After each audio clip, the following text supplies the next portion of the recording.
he got mad or anything. It was out of excitement. I mean, we can accept that. I mean, people lose games all the time, you know. We just look forward to the next game and picking up, you know.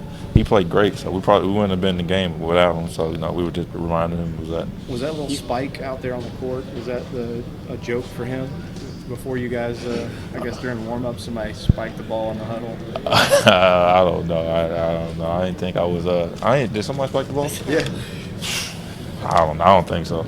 You may have asked this question already, but how much coming in tonight, hitting your first 2 shots, how much did that help your confidence and just getting a rhythm back? I was trying to be aggressive from the start, you know, getting the ball in the middle, just trying to make plays.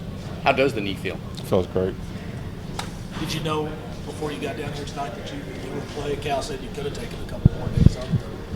Yeah, I could have. You know, I practiced yesterday. It felt fine. Worked out 2 days ago. It felt good. You know, I figure I can play and give it a try. What's going through your mind when you're coming into the game and you hear the crowd just erupt for you before you even, you know, check in? It's a great feeling. You know, shows that they care. How do you think you scored those 4 quick points, you know, when you first got in? How did you see kind of the rest of the team react to that? I mean, it picked up our energy from the start. You know, it picked up energy on defense, on offense, you know, and just helped us play harder. Coach Cal said that you wanted to come back in, you know, in the Texas A&M game, that you were sitting there thinking that I could help this team. To get to come in today, I mean, was that kind of a relief that you could come back out and help the team like that? Yeah. You know, Texas A&M, it's a little hard to watch, you know, but I'm just glad I got the opportunity to play today. He's been great. I mean, I was trying to see why he didn't play earlier. You know, Isaac works hard in practice, one of the hardest workers, always. I mean, doesn't complain. You know, he's just a great dude. You know, you just love for him how all the success he's having so far right now. Being patient wasn't easy for him, like it wouldn't be for anybody. Yeah, I know. I'm glad he was patient. You know, because his time's here now, and he just got to keep on playing, just keep on improving, and he can help us. You know, he's 7 feet 2 something. I don't know how much he weighs. As you've been around, you know, Cal's teams in recent years, do you sense that kind of getting it together at the right time of year? Yeah. We sort of always click towards right before tournament time. You know, it's something about it. We come together. You know, everybody fall into the roles and doesn't try to do too much. You know, we start locking up and buckling down. It's coming up. You close to your last year. So you think about that. You know, I know you've been hurt. You had some things going on. Did you think about the beginning? No, you know, it's all coming to the game next Saturday, so I still got to figure that out. But I mean, it's coming to an end. You know, I'm happy. I'm happy for the time I had here, and I'm ready to look forward to what I got to do next. You've been asked that a few times tonight, but is there any possibility of like a medical redshirt? No. Be the last thing in the world he would do. Yeah, I'm not. Cal yelling at you? Yeah, I've had enough. Do you think you know every one of Cal's speeches by heart? Yeah, I think I know a lot of them. Yeah, especially the ones he says in the beginning of the years. In other words, his State of the Union address at the beginning. Yeah. You've heard it before. I've heard it 3-4 times. So yeah, I know what he's about to say. So after you knew it, and then you see the young kids, and you seem to be the kind of guy who would look at their eyes and kind of figure out what they're thinking and stuff like that. Nah, I just stay in the back and chill and let them hear it for the first time. Do they freak out when they hear it the first time? No, I don't really freak out, you know, but because his speeches are positive and all that stuff, you know, it's just they're just listening and try to take it all in. Are you looking forward to going to Vandy? Yeah. I mean, I don't ask about tickets till the day before, but I mean, yeah, I'm gonna have a lot of friends and family at the game. It's real close to home, so I'm excited to see y'all, man. Thanks, Alex. No problem. Appreciate it. No problem. Just one more home game left here. Do you think that'll be an emotional experience for you?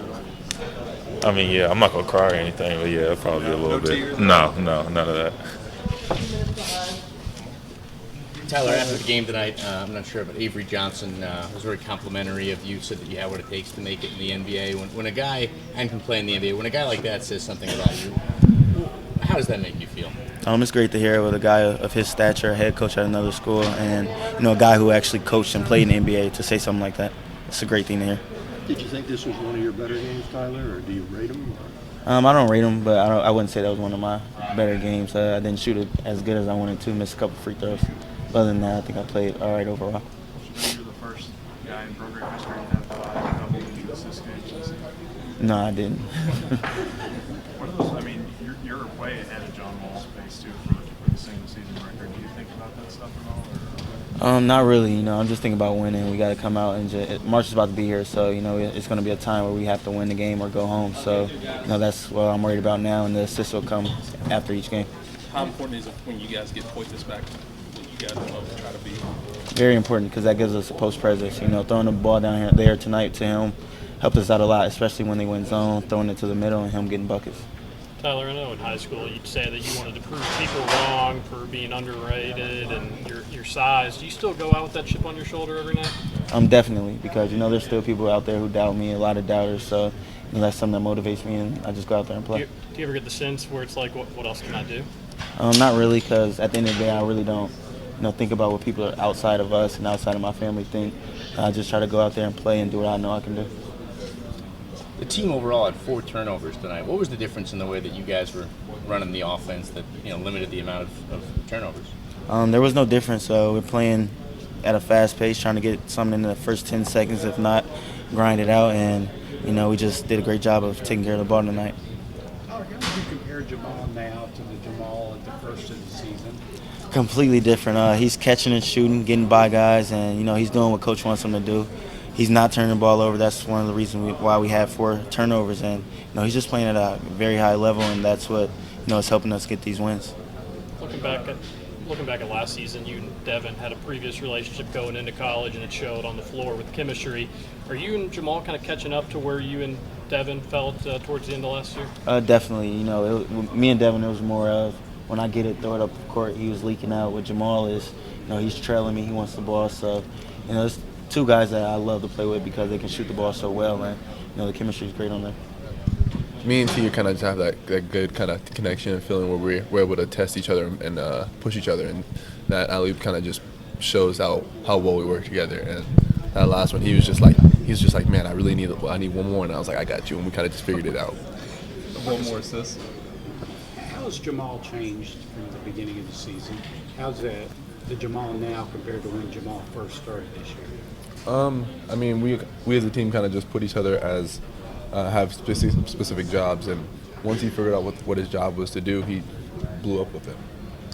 Has Tyler got any feisty or anything since he's been here, or has he not changed that much when it comes to that feistiness or competitiveness from the day he walked on campus? Oh, it doesn't change with Tyler. He'll come at your head. He doesn't stop. So if you do something wrong, he'll tell you did something wrong. Do you think he still surprises people that haven't played against him the first time with how competitive and tough he is? If you've never played against him, you might be surprised by it, but he goes at you 100% every time. So how often does he have to correct you on something? Oh, all the time. He yells at me all the time, and we go back and forth at it, and he's just like, just deal with it. I'm like, all right. Yeah, he doesn't stop coming. Dom said that Poythress was kind of jokey. He was a funny guy throughout all the time while he's been out. Was that kind of keeping up the spirits and kind of paid off to today's game? Alex was always ready for this game. We kind of saw it in his eyes as he went through our practices, and once we saw that he was fine, he was feeling fine, and mentally he was fine, we knew he was great. What does he bring to the court, Alex?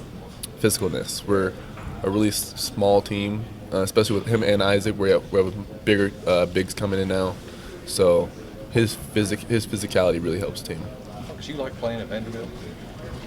I actually love that court. That's probably one of my favorite SEC courts, just because it looks totally different. It looks like a theater, so I love the way it's made and created. Is it tough to play there? Some people say it's really hard. Some say it's not that big a deal. I think it's something you got to get used to. It's just different, and some people hate it and some people like it.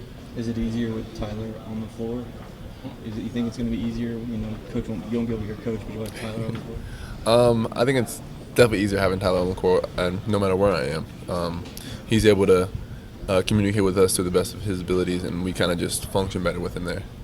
Marcus, why isn't Tyler getting the same national attention as Denzel Valentine or Buddy Hield or Ben Simmons? That's a media question. We don't know that answer. But that blows my mind too. What's your best guess? I couldn't tell you. That blows my mind. I'd say he's the best point guard in college basketball in a couple years. Do you think maybe it's just that he's a 5'9" guard and everybody wants to dismiss him? I don't understand why people would do that because I guess physically he's 5'9", but in his heart he's my height and doesn't even care.